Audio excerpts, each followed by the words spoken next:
Welcome, everyone. Today we have with us William Hudson, author of Death Can Wait, How I Beat Stage 4 Cancer Naturally. Welcome, William.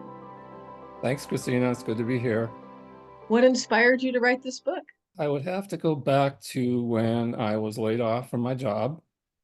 So life itself was the first thing responsible for me wanting to write this book. I found myself faced with unemployment. I was only 10 months away from retiring, and I didn't know what I was going to do with myself. So I tried to think, okay, what kind of project do I want to do right now? And then suddenly, like a light went off in my head.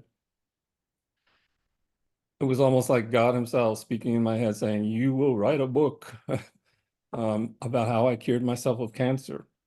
Because at this point, I had been cancer free for 5 years, and I had all the time in the world on my hands. And I thought, this is the perfect time to write a book.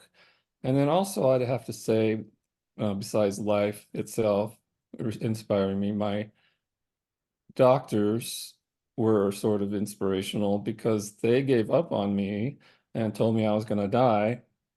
And that gave me the inspirations to not give up on myself and to come up with solutions that I ended up writing the book about. So I believe everything happens for a reason. And all the timing of this happening, my getting laid off, my having time on my hands, being cancer free for 5 years, that was my inspiration for writing the book. What were you surprised to discover in writing the book? I was surprised at both how easy it was to write the book. The writing part was easy, and then being a first-time author, I found quite quickly how difficult the rest of it was. The writing part I found was pretty easy, and then there's so many other things that you need to consider to get that book out there. Do you self-publish? Do you try to find a traditional publisher? The interior editing and the design of the book cover, the back cover, just so much involved. And that's where you and Steve Harrison's group has been really helpful to me in figuring all that out, because I never would have been able to figure it out on my own. What advice would you give to someone who is experiencing a cancer diagnosis or loves someone who does?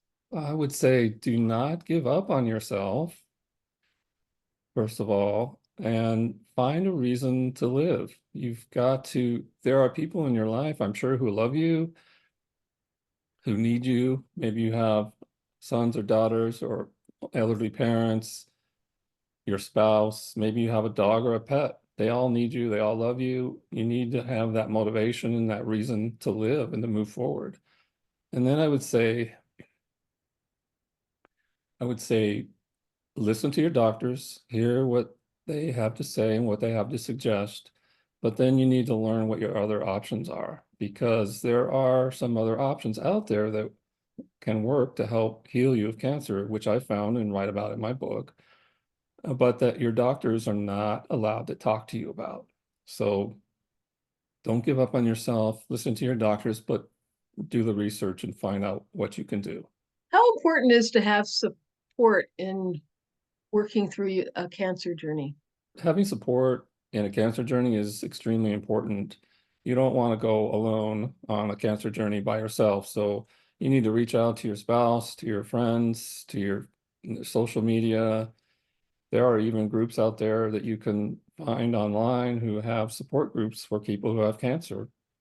So it's really important to not go it alone, because you are not alone. There are many people out there who are going through the same thing that you are. Thank you, William Hudson, for inspiring so many of us through your wonderful book, Death Can Wait, How I Beat Stage 4 Cancer Naturally. You can pick up William's book on Amazon.com and independent bookstores everywhere. Thank you so much, William.